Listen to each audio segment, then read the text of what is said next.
Welcome all to சரிதா சமையல். இன்றைக்கி நம்ம சமையலில் ரொம்பவே சிம்பிளாக அவல் போண்டா எப்படி பண்ணுறதுன்னு பார்க்கலாம். இப்போ ஒரு பவுல் எடுத்துக்கலாம். அதில் நான் 3/4 கப் வெள்ளை அவல் எடுத்திருக்கேன். நல்ல லேசான அவல் 3/4 கப் எடுத்திருக்கேன். இப்போ இதை 2-3 தண்ணி விட்டு நல்லா வாஷ் பண்ணி எடுத்துக்கலாம். இப்போ பார்த்திங்கன்னா நல்லா வாஷ் பண்ணி எடுத்தாச்சு. இப்போது கொஞ்சமாக நம்ம தண்ணி விட்டு இதை ஊற வச்சுக்கலாம். அவ்வளோதாங்க. மூடி போட்டு ஒரு 5 நிமிஷம் இதை நம்ம ஊற வச்சிடலாம். இப்போ பார்த்திங்கன்னா அதே கப்பில் சாதம் எடுத்துருக்கேன் நான், 3/4 கப் சாதம். இப்போ இதையும் நல்லா ஒரு பவுலில் மாற்றிட்டு நல்லா கையை வச்சு பிசைஞ்சிக்கலாம். இதை நம்ம கையாலே நல்லா அழுத்தி பிசைஞ்சு விட்டுக்கலாம். தண்ணி எதுவும் நம்ம விடலை, அப்படியே நம்ம இதை பிசைஞ்சு எடுத்துக்கலாம். பார்த்திங்கன்னா இது பிசைஞ்சாச்சு. இப்போது இது எடுத்து வச்சுட்டு நம்ம அவல் ஊறி வந்துடுச்சான்னு பார்த்துக்கலாம். பாருங்கள், அவல் ரொம்பவே சூப்பராக ஊறி வந்துடுச்சு. இப்போ இதையும் நம்ம கையாலே நல்லா மசிச்சு விட்டுக்கலாம். இதிலே நம்ம தண்ணி எதுவும் விடலை, அப்படியே கையாலே நல்லா நம்ம இதை மசிச்சு விட்டுக்கலாம். இப்போ பார்த்திங்கன்னா அவலும் நல்லா மசிஞ்சு வந்துடுச்சு. இந்த அளவுக்கு மசிச்சா போதும். இப்போது இது கூட நம்ம சாதத்தை சேர்த்து ரெண்டுத்தையும் நல்லா கலந்து விட்டுருவோம். நம்ம மசிச்சு எடுத்து வச்ச சாதத்தையும் இது கூடவே சேர்த்து நல்லா கலந்து விட்டுடலாம். இது கூட உருளைக்கிழங்கு கூட நம்ம வேக வச்சு சேர்த்துக்கலாம். சாதம் இல்லை உருளைக்கிழங்கு எது வேணால் சேர்த்துக்கலாம்.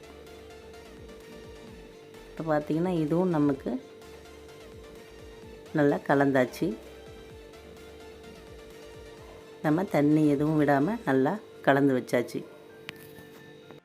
இப்போது இது கூடவே 2 ஸ்பூன் கடலை மாவு, 1 ஸ்பூன் பச்சரிசி மாவு, 1/4 ஸ்பூன் மஞ்சள் தூள், 1 ஸ்பூன் மிளகாய் தூள்,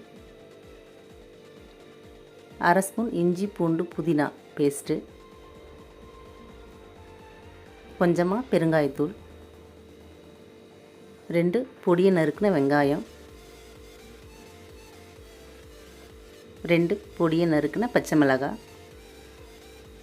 கொஞ்சமாக கொத்தமல்லி இலை, இதுவும் பொடியை நறுக்கினது. இது கூடவே தேவையான உப்பு சேர்த்து நல்லா இதை கலந்து விட்டுடலாம். இப்போவும் நம்ம தண்ணி சேர்க்காம தான் இதை கலக்கிறோம். இப்போ இதை நம்ம கையை வச்சு நல்லா நம்ம கலந்து விட்டுருவோம். பாருங்கள், இது நல்லா கலந்தாச்சு. இப்போது நம்ம சின்ன சின்ன உருண்டைகளாக பிடிச்சி ஃபஸ்ட்டு நம்ம ஒரு பிளேட்டில் இதை ரெடி பண்ணி வச்சுக்கலாம்.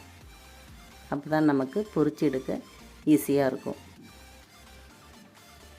பார்த்திங்கன்னா இந்த மாதிரி உருண்டைகளாக பிடிச்சி நம்ம ரெடி பண்ணி வச்சுக்கலாம்.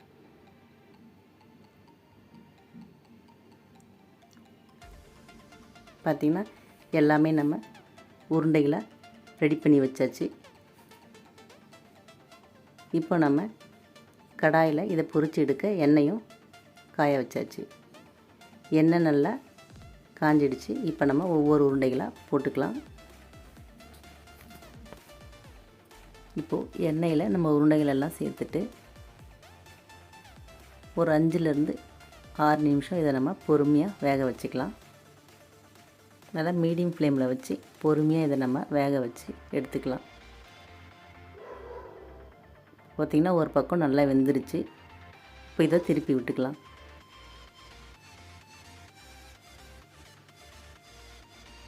இது நல்லா வெந்து செவந்து வரட்டும். இதை பொறுமையாக வேக வச்சு எடுத்துக்குவோம். அவ்வளோதாங்க, சூப்பராக நம்மளுக்கு கலர் மாதிரி இருக்குது பாருங்கள். சூப்பராக வெந்து ரெடி ஆகிடுச்சு. இப்போ இதை எடுத்துடலாம். அவ்வளோதாங்க, இருக்கிற உருண்டையெல்லாம் நம்ம இதே மாதிரி பொரிச்சு எடுத்துக்கலாம்.